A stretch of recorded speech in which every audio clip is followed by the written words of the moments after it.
from the Practical Interfaith book, and then we can have a discussion about that, around that.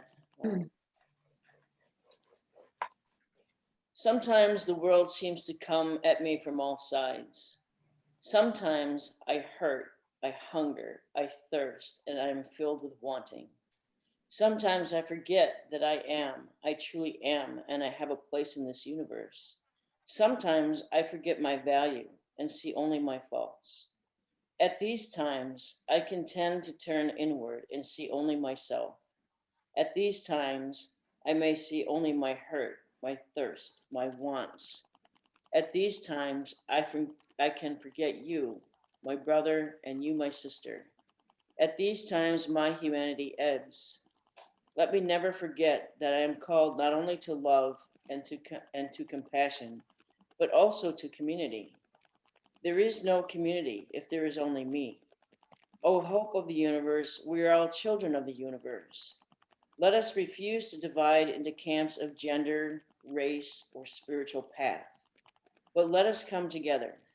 May our lives be made richer and more whole by reaching out to one another in times of joy and in times of terror.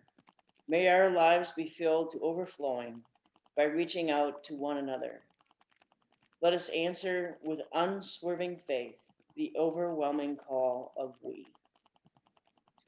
This is kind of timely, really, although everything is timely right now. I mean, in the age of COVID, when we're isolating and we're not able to be with other people, it's really easy to fall into sort of that well of loneliness and despair, um, and jokingly, Kevin and Danny and I were talking about how we argue with ourselves, and that sometimes we lose the argument with ourselves. I mean, and that's the thing about getting into your head and focusing on the negative, and it all just kind of feeds on itself. And when you add other people in, and everybody starts talking about the negative and how it just continues to feed on itself, that's community is so important. I mean, it really is. I mean, it's what helps us connect. It helps us remember who we are. Um,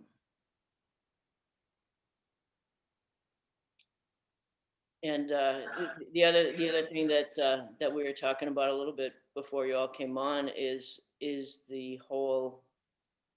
Oh well, I was going to talk about the angels and demons, but that feels off track, so I'm not going to go there.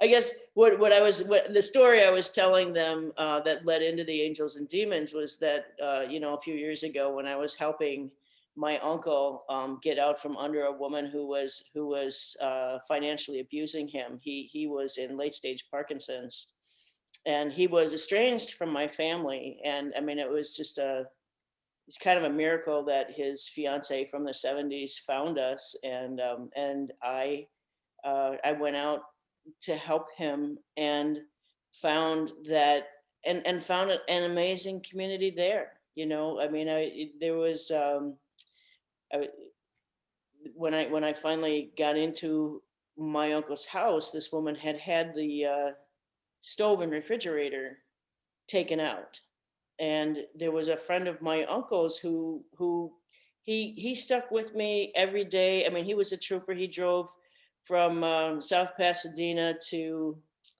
Canoga Park. So Danny, you have some idea probably of how far that is. I mean, it's only 17 miles, but it's an hour and a half drive. Yeah, at certain times of day. Yeah. So anyway, the man who was with me, and he walked into the house with me, and he's like, I know a guy. So he called his friend Gilbert, and the next day this guy Gilbert, who I'd never met, shows up with a refrigerator and a carafe of coffee for me. And so it's just, again, community is so important, and I mean, I myself am I'm stubbornly self-reliant. It's very difficult for me to accept help from other people, but in that instance it was kind of a miraculous thing, really. um, but enough about me. I don't know if you all have other things you want to impart. When John and I got back from California in, let's see, when we were out there last month, um, when we got back from Ohio, this is when it happened. We got COVID. We caught COVID while we were out there. Last thing my mother ever gave me. Um, I can joke about it now, but it wasn't funny then.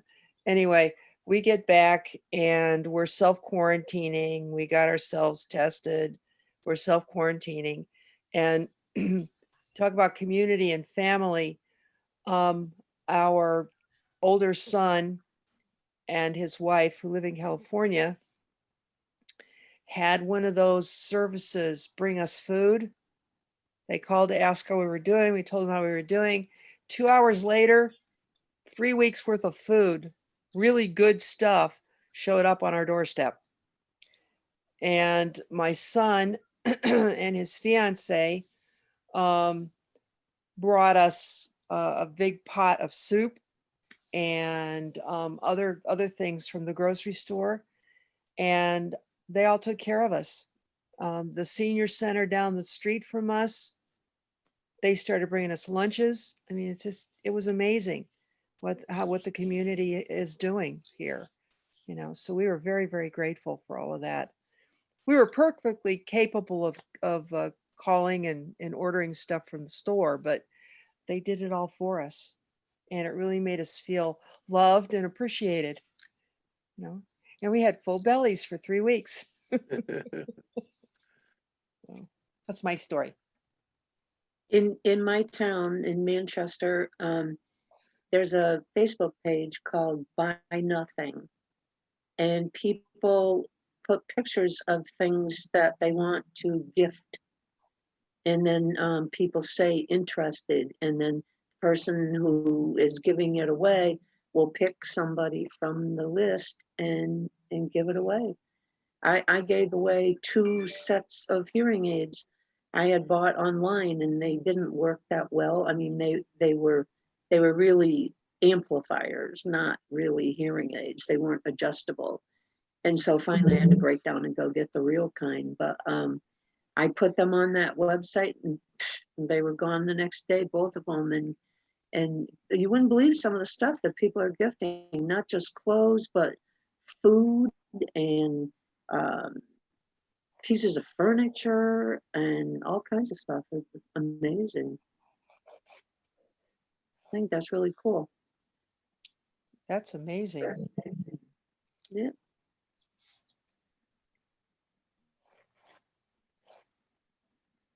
There's a lot of angels out there walking around.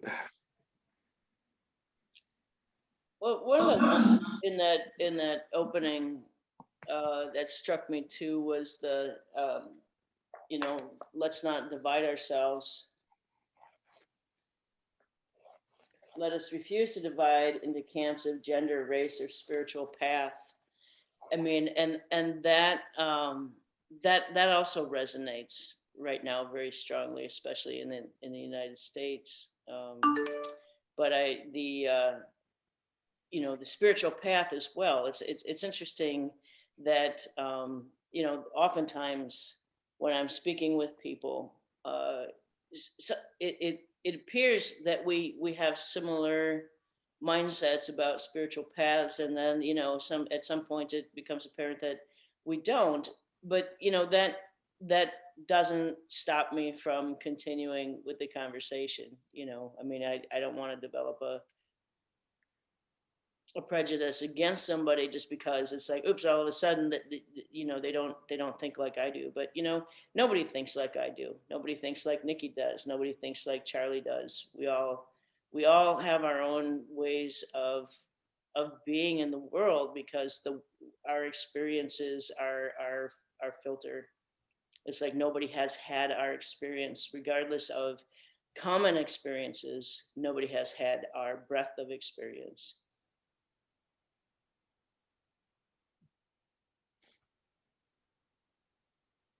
Lately, I've been feeling like different about the world in a way that if instead of thinking about a different country, it feels like I'm thinking about a different neighborhood.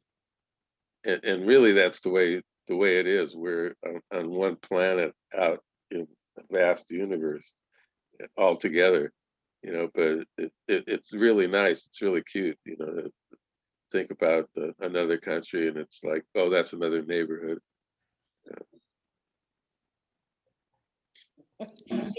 Even my neighborhood is another neighborhood, It's like the people around me, I know we don't share much in common at all, which, but my neighbor to the north of me, she passed last Sunday. And we couldn't have been more different, but I came to love her dearly, and I saw her as someone that saved me from my isolation. When I first moved down here, I didn't want anything to do with anybody, and she just kept toddling over and knocking on my patio door, despite my dog going nuts. And we have very different politics, very different religious views, but she would always say to me, well, I'm going to say a Catholic prayer for you. And I said, well, I'll say one of my heathen prayers for you, out kiddingly. When I was doing a lot of meditation at a certain point in my life, I would have some of my best meditations sitting in Catholic churches, yeah, Catholic churches, because the devotion was there, it's just, so. Yeah, and the intention matters. Charlie, were you going to say something? You look like you're chomping at the bit. You talking to me? Yeah. Are you talking to me? I'm fiercely independent like you. I love to do, I don't ask for help. My wife's the exact opposite. She asks for everything. And and because of her back injury or broken back, there's a lot of things she can't do. So I'll do most things for her, but if I see that she can do something for herself, I get stubborn and I say, no, you do that. You do that. You can do what you can do. So chomping at the bit. Yeah, community is certainly, over the years, I've been involved in a lot of different communities, and in each community, like you're saying, Francis, whether it's a tennis community or whatever it is, a gentleman's book club, we all are influenced by our own thoughts and beliefs, and none of us think exactly the same. So the idea then of what a spiritual community is to find that commonality, that spirit within us that transcends the pair of opposites, which is not always easy to do. And certainly if one is stuck in oneself, if you're in a self-pity potty, or if you're in a depression, or if you're really hurting and you're turning away from everybody and everything, then you're not looking for community. But how nice it is that a persistent woman bangs at your door and wants to bring you out of your own calamity, out of your own prison, so to speak.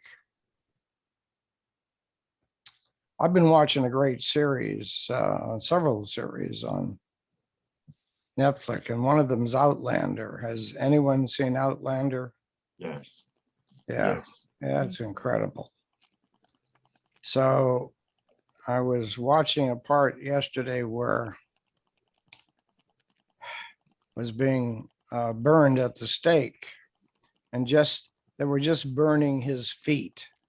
They didn't want to burn the rest of his body because they knew that he would then have a long, painful death. And anyway, he was betwixt. He was his own worst enemy. You know, in order not to be tortured, all he had to do was to be willing to baptize his own child that he had with one of the maidens, Indian maidens, who he was romantically and really much in love with, but thought that was wrong, was against his beliefs. So he was fighting against his belief, and he kept praying for God to take away this passion he has for this woman. And of course, all the Indians wanted them to do, that had some of them had converted to somewhat of Catholicism. They wanted him to baptize his own child, and his belief system wouldn't allow him to do it. He couldn't believe that he could perform a sacrament on a bastard child of his own. Even so, he was willing to be tortured and burned at the stake. And of course, that's where he was burning at the stake, and one of his friends saw how horrific painful it was. He grabbed a barrel of alcohol and threw it on him so he would be consumed in fire more quickly. And it's such a moving, I don't know how they create that kind of scene without, it boggles my mind. I'd love to go on a set and see how they create the illusion of that suffering and death and burning. But then I try to watch something lighter before I go to bed, because I don't want that to be the last thing on my mind. But still, it lingers in my mind in my sleep, and I'm sure it has something to do, probably, where in a former life I was burned at the stake. So we don't know how deeply our feelings run, do we? I mean,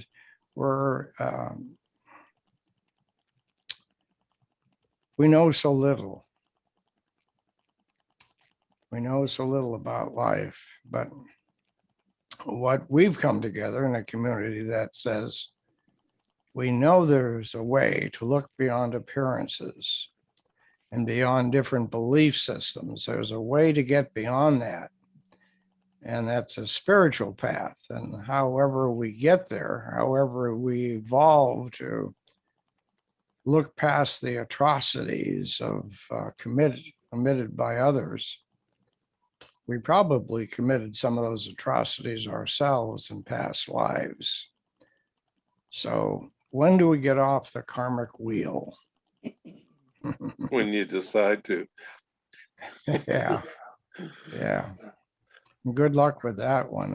It's making choices is important. But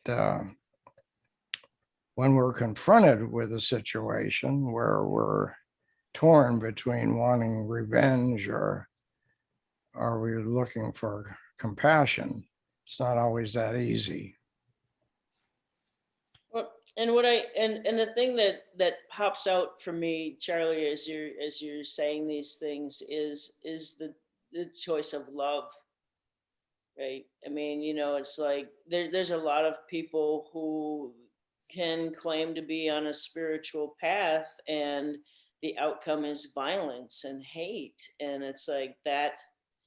Um, I mean, not that we can judge it, right? I mean, maybe they're maybe that's a different spiritual path, and maybe their purpose is something different. But I mean, like for me, um, love is the spiritual path. you know, and even though, and it's divine love, right? We, you know, the song about looking for love in all the wrong places. We're probably all sort of had those experiences of, you know, carnal love, of um, yeah, just the carnal love, which we all have different ideas about that. Uh, y- I have a friend whose fiance committed suicide about a week ago, about a week and a half ago, and the circumstances, I mean, and I, you know, I've been a good friend of hers for quite some time, and saw her through a divorce, and then she, you know, and I told her she needed a date. Well, she dated this guy from a distance. I mean, he lived in Washington, she lives in Wisconsin, um, and she dated him, you know, for 7 months, and really, you know, honestly didn't, I mean, she couldn't know him. I mean, I was in a relationship for 14 years, and really I felt like I was not known, and I didn't really know my partner. And I think we can live with somebody for 60 years, for 70 years, and really not know them because we don't really know ourselves. um, Because of how I've learned about how my friend thinks, I'm coming more and more to the place where, and I read an article about how love, you know, carnal love is really an addiction, and that, you know, I mean, then you get down to the nitty gritty, and you have real life circumstances, right? And then you have to, and then, you know, people who have been married forever, Charlie, I mean, you know, you work it out, you compromise, and, you know, love ebbs and flows, right? The carnal love kind of ebbs and flows, and you get irritated with the other person. But when we can come to, you know, the divine love, the unconditional love, um, that's what love is. You know, I mean, the Greeks had, you know, what, umpteen million words for what love is, because there's so many different aspects of it. But when all is said and done, the true love that is the divine unconditional love. And Yeah. love is what holds a community together. And, you know, and and and we're all part of that bond of love. And so that brings us back to the we don't get through this individually, we get through this as a we, you know, all encompassing, and benefiting from everyone else's experiences, beliefs, values, whatever. I think carnal love too is part of the energy of life force too. I mean, it's basically the sexual urge to reproduce, but there's also a rejuvenation to it. And in science, they're studying now that, you know, I don't know how deep you want to go in this. The energy produced from union basically is something that feeds not only your body, but your brain. And so there's this euphoria, as well as just energizing the cellular function of life. And so it's rejuvenation and it's regeneration. And so there is more than just the addiction piece to it. It can be used for healing too. And that's something that a lot of people skip. They go straight to unconditional love in a spiritual sense. And it's like, no, you need to love all of it Yeah. and acknowledge that your body has it and it's going. So at my age, the regeneration seems to really slow down. I tell you. Yeah, yeah. But they're even finding new ways to start to regenerate cells. And so there are supplements coming out and different practices you can do. And eventually, I mean, in the longevity field, they're looking at age reversal. And so they're saying we're going to tack on 20 to 30 years for those of us living today, just by taking on some of this new behavior. And a lot of it's like we talked about last week, diet, exercise, and mindset. It's the basics, and it's so simple. But you have, people always wanting to pop a pill and have instant gratification, and it just doesn't quite work that way. Sounding like eventually that when we don't have to have sex to procreate, we're just going to have sex just because it feels good. and because we do bond. Well, there's a lot to be said for creating life force energy, because it is empowering and it's fulfilling and it inspires. And so if we're going to be living another generation, or if we're going to be living, into another career path, because things are changing so fast, this disruption is happening, whether we like it or not, we will need to find ways to fuel all of that. And so that's the very good possibility that physical energy is going to fuel the mental energy, which is going to fuel the inspiration to do more and do bigger and solve the world's problems with all the people that are coming into place. And we can do it virtually too. I mean, everybody's going to be online pretty soon. All the third world countries with Elon Musk's Starlink, the satellite internet, he's vowing that everybody in the world will have access. So another 1 billion people will be coming online in the next year. Oh, wow. Hard to have sex online, though. Not really. It's not, well, not really. We're not going to go there in this talk. So what you're saying, Nikki, is make love, not war. Yeah. Sounds Sure. like a bumper sticker from the 60s. It's the best bumper sticker I ever. had one of those. Yeah. Yeah. Yeah. So do you blame yourself for masturbation, or do you blame God for giving you that urge? There's nothing wrong with, well, we don't need to go into a lot of specific, but there's nothing wrong with self-pleasure. We do it all the time. Usually it's in the form of something we drink or eat, but self-pleasure is a way of life. I mean, it's normal, and there's no shame in that. A lot of the teachings of the sexual healers are basically get rid of the guilt, fear, and shame, because that's exactly what religion has instilled in us. It's like, don't talk about those things. And Part of loving yourself, right? absolutely. Who invented sex, anyways? Are there any books about who invented sex? That's the chicken and egg concept. Or the Adam and Eve. Yeah. I found it hard to say I love you to friends. I don't know about anybody else, but it took me a long time to be comfortable to say that I love you to a friend and really mean it. Wasn't it liberating when you got there? Yes, yes. Absolutely. I was lost for a long time until I found my Al-Anon group. And that's where I really learned how to love unconditionally. Yeah. And because it was a place that I felt safe, a place where I knew that people understood where I was coming from and lived my story and made me comfortable enough to be able to do that.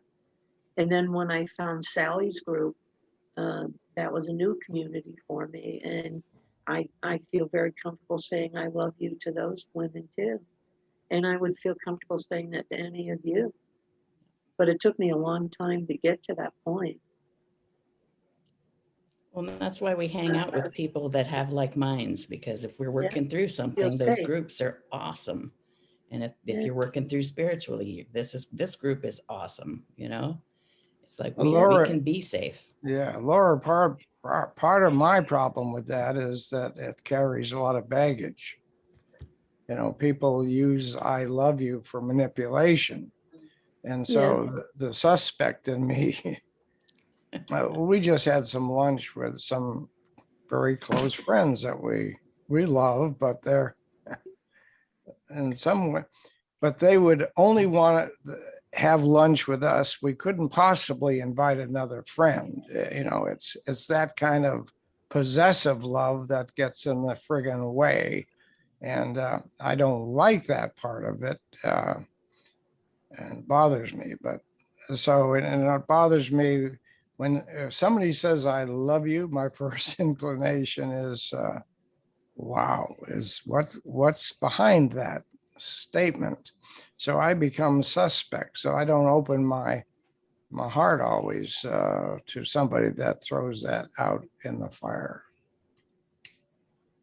Yeah, I have a neighbor that's an alcoholic, and I can't talk to her after 4 o'clock because she's already gone.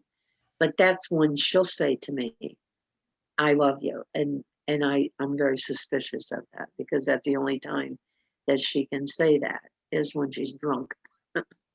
Yeah, and I think that It makes me uncomfortable. that shattered me one time too when I was like in the sixth grade or something. I came home and my mother was drunk and passed out on the couch.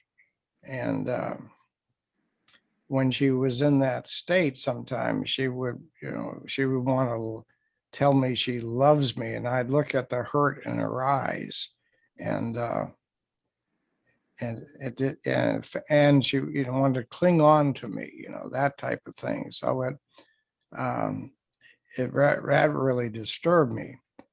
But at that time, she was her first grandchild had just died at like age 1 or something, and so it was devastating for her, which became devastating for me, and so we seem to pass these things on to one another, and they bruise our psyche.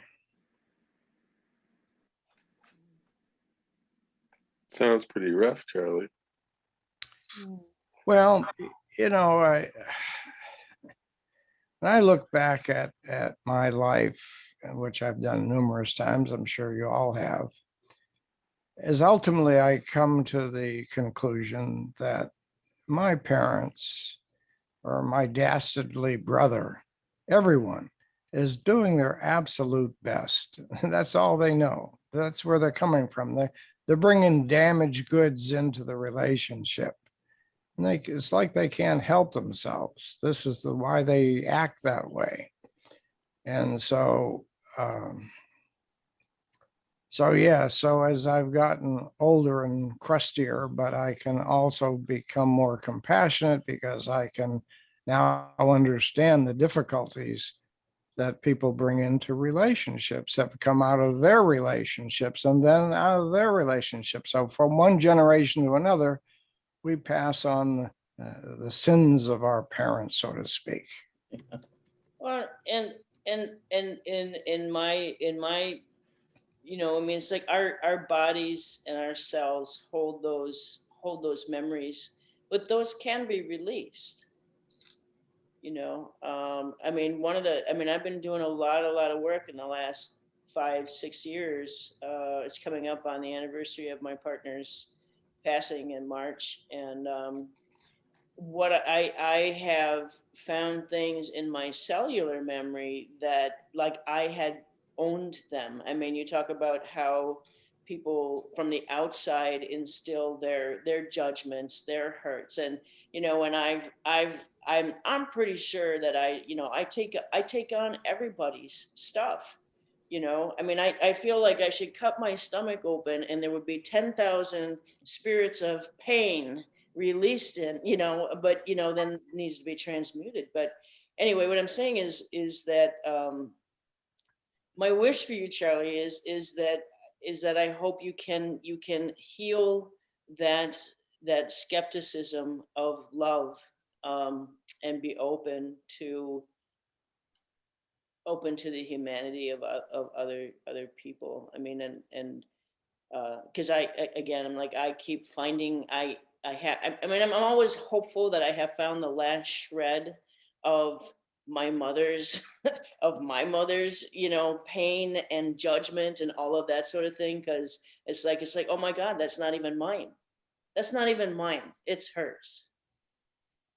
Yeah, I really appreciate your sincerity and your love, and yes, um, the egotistical part of us or me that wants to protect me from further hurt, right?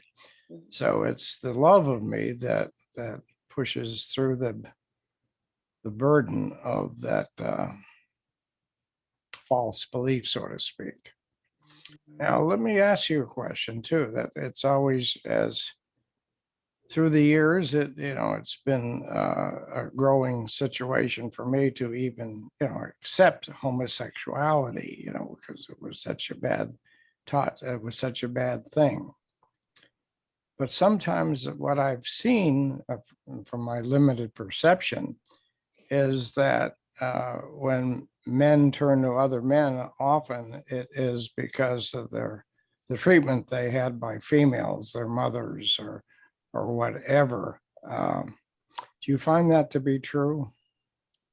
I don't think that's true. I mean, let's see. So I can speak from the female perspective, and that is that, I mean, I was sexually abused by a female. And my mother, when I told her, she said, "Did that affect your womanhood?" I had no idea what she meant by that. But then later, when I came out as a lesbian, she was like, I thought that experience with that teacher didn't affect your." And it's like, it didn't.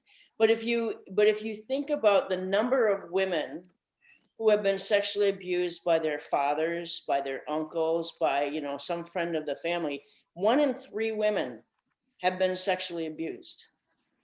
And if it were the true that sexual abuse by the opposite gender, by the opposite sex rather, causes homosexuality, then there'd be a hell of a lot more lesbians running around. Yeah. Yeah. Okay. Good Yeah, point. I haven't seen that in the past, and I don't see that in the future. And the one thing, I was gay long before any woman affected me. I can remember I was gay at 4. There was no question at 4. Well, no one had any chance to get at me as then, so it kind of dissuades that, I think. But a lot of people understand that.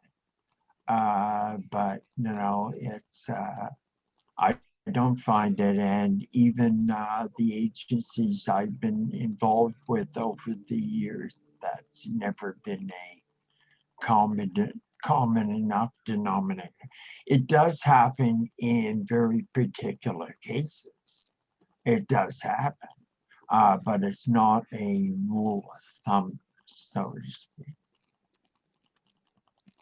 And there are more than 2 genders. I mean, if you look at the ancients, they basically had non-specific, genderless societies. And we're going back that way. Well, people are relating that way in a Mhm. bigger way. And it's becoming more acceptable and more normal. Well, thank you for your genuine answers. I appreciate it.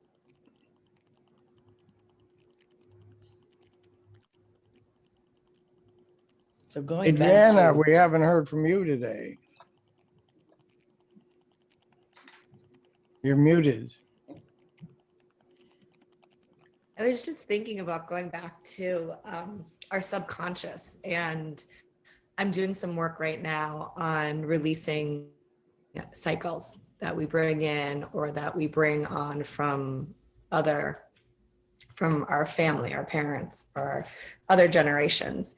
And I'm working with a hypnotherapist that I'm starting to do one-on-one sessions with, and it's about, and I'm also, excuse me, training in this thing called emotional code, which is like kind of like a Reiki. It's kind of like hypnotherapy that you tap into the subconscious and relieve heart blockages that you have, walls that you have up, and it's tapping into your subconscious. But then the way you release it is similar to Reiki and letting go of it. So I'm getting trained in that. And then on top of that, I'm doing some hypnotherapy and just talking about tapping into our subconscious. Like if you think of it as an iceberg, we have like our mind and everything, our consciousness, but then you go into our subconscious and we have so many different triggers. So like if we hear someone say, "I love you," it brings us back subconsciously to a part in our lives that we might feel scared or hurt from, and we pull back from it and we don't allow the person to love us the way we want to be loved because it triggers something deep inside. that we hold on to from trauma or family trauma or anything like that. And it's just like something I'm studying right now that I find so interesting, of all the things that we hold on to, or all the things that we hold on to from our family and stuff like that. Like I did this releasing that was a heart blockage that came from like my great grandmother, who didn't feel loved or respected, and it trickled down to my mother and then into me, and then I didn't want it, and then releasing it so it wouldn't trickle into my daughter. It's just very an interesting world that I'm trying to learn more about, and I'd love to share more once I'm more into it. But Yeah, absolutely. also what's really interesting, that I found really interesting, is that when a child is in the womb, other children like leave their blueprints in the womb. So when you're in the womb, you know that the other child that's already been there is there, and that child brings that in. And I thought that was like so interesting. Like, is it like little writing on the wall? It's like, hey, I'm in here, don't worry, there's people coming out. Like, oh, she doesn't like to eat that, watch out. Or something. But I think it's a very interesting thing, going back to carrying the cycles and carrying that kind of stuff. Like I think it's just super interesting. Thank you, Adriana. You know, you could compare the womb with the subconscious mind. You know, it contains everything, you know. Yeah. The womb seems like a cool little place to hang out. We did a lot of releasing in Sedona, in the various masters that would come through and teach their ways. But emotional release became a really huge one, because everybody was going through dealing with the physicality and loving oneself and getting through the guilt, fear, and shame. So where do you put all that energy, and where do you, I mean, in the Red Rocks, we could go scream into a canyon and just let it out as loud as we could. But you can't do that when you're sitting in a facility that you've got neighbors. And so we reproduced hand screams, where you just put your both hands over your mouth and scream. And that's not objectionable to those around. Or you can pillow scream, or you can pound pillows, various ways to just get it out, so that you've exhausted. Here, let me tell you. Yeah. Or you A can wiffle stomp, bat. or We did an exercise with a wiffle bat. That could be scary. Yeah. And then I did I love- co-counseling for a while too, and we did the pillow pounding. Yeah. But I made the mistake of using a round pillow, and it rolled as I was beating it, and I broke my hand on the Oh floor. no. They told me Yeah. I was their first casualty from that exercise. From pillows. But I wanted to say that when I was growing up, my father was an alcoholic, and I never heard him say I love you, and I don't remember him ever hugging me. And I carried that into my adult life and spent my life looking for a man who would love me. Yeah. And kept failing because I kept picking men just like my father. So I just never found that. So That's what that these was it. specialist groups are about, though, is they take some of that in, and once you've released some of that energy, what do you fill it back up with? And it doesn't have to be sexual pleasure. It can be hugs, and it can be a community of people who can say, I love you, and mean it without any agenda. I don't want anything from you. I love you doesn't mean I want to have sex with you. I love you doesn't mean I want to control you. I love you means let you be, let me be, namaste. I care. I care about it. Exactly. Yeah. One time I was doing you could call it a past life regression with this minister in a hotel room in Australia, along with her friend. And oh my God, she got into these primordial skeletons and fires, and to the point she was screaming in the top of her lungs. And I'm in a hotel room. What do? Put a pillow over her head? Jesus, I'm going to be accused of doing something to a woman here. All that stuff comes up. Oh, well. could have screamed with her, Charlie. But you're right. You know, when you can dig this stuff up, and if it results in a healing, that's very good. But then you also want to learn to live in the world we're in instead of to dredge up all the former lives or emotions we've had. You could spend a lifetime doing that too. So where do we place our interest? You know, where does our interest lie? And over the years, mine has lied in the field of energy and healing, and I've learned a lot through that process, and met a lot of interesting people, and I'm grateful for the journey.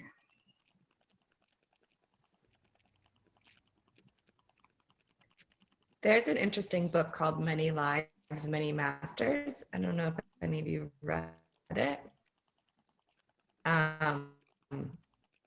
Met the It lady goes who back wrote that. to, oh yeah? Yeah, I knew her and did some work for her. Wow.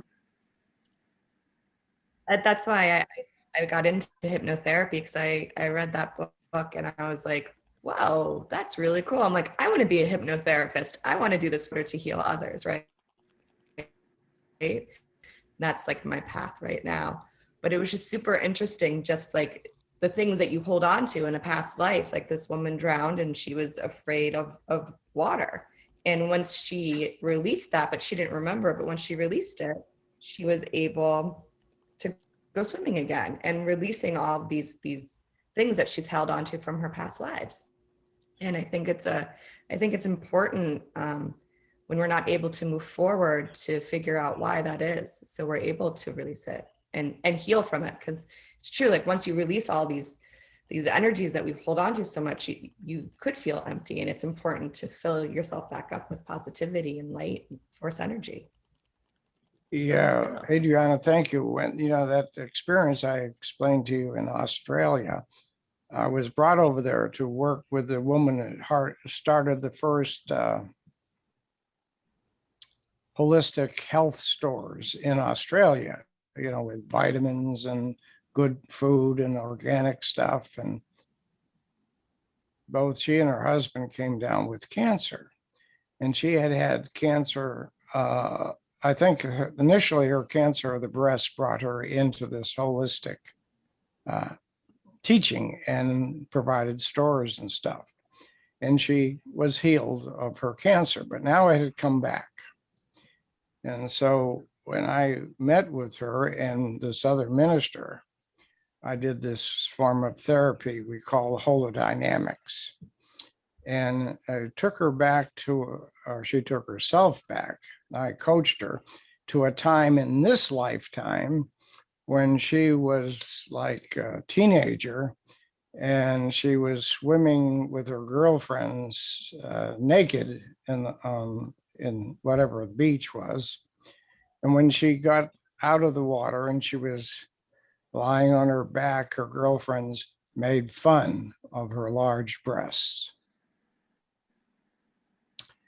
And so that was the emotional pain that was captured, and she hated her breasts. She just blurted out she hated her breasts. And you can see the damage that it inflicted on this thing we call cancer. And so anyway, she had the window of opportunity then to see the damage from strong emotional thoughts. What she did with them, with that information, I don't know, because I was just there briefly.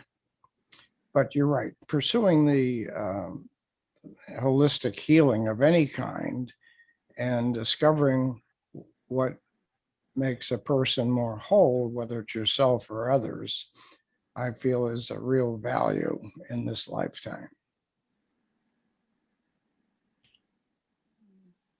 Yeah, I was just thinking, Charlie, the things that you were saying about living in the now, that we're here right now, we're in this world right now, and we need to engage in the now. But I also agree, Adriana, that we do need to do the work of releasing the ancestral. I mean, talking about getting off the karmic wheel, right? I mean, when we can release that ancestral damage and fill ourselves up with light and love and be the light we want to be in the, you know, that we want to see in the world. Yeah, time and place, right? We do need to do the healing, and we need to live in the here and now. Well put, Francis. Thank you. And I'm really delighted that the people have taken the reins of the Madonna Interfaith community, have transformed or transcended a lot of the karmic dust, and that recognizing the value of pure love and finding that within themselves and sharing it. That's the community that we're building, as I understand it. But I'd like to thank each of you for picking up those reins and creating, keep this ongoing business called, this 503c corporation going, because no matter who we attract to us will benefit from, what we share.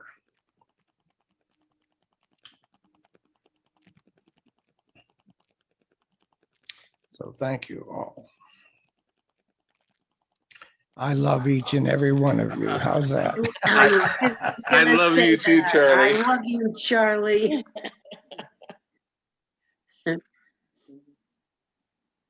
I've got another call at the top of the hour, so I'm going to have to go. Oh. But you guys figure out who's going to pray us out. Nice Thank seeing you, Nikki. Ciao. Bye.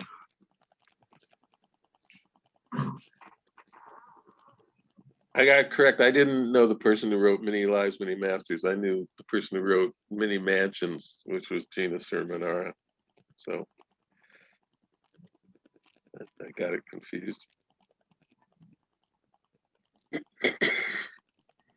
It's an interesting short little read. I actually listened to it on Audible when I was walking around the neighborhood, but it's an interesting little book about, I really enjoyed it. It was just a very inspiring one. I was like, oh, this is cool.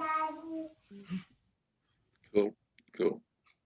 Well, I'll pray us out. Okay, so praying this out. So I want to pray us out and pray us in, pray us sideways, pray us up, pray us down, pray us out, pray us in. Many lives, many mansions, many experiences, love. It's all part of this divine dance that we're intimately made of.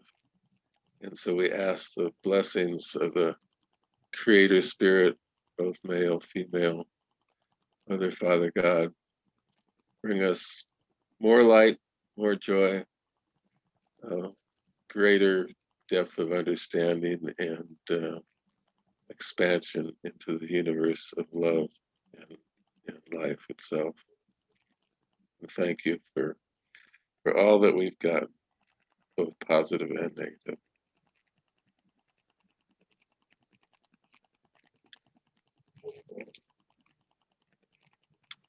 And everybody have a fabulous week. So Oh, it is. Thank you, Dan. Thank you, Danny. Thanks, Danny. Bye all. nice day, everyone. Bye-bye. Bye-bye, everybody. Bye. God bless. Francis,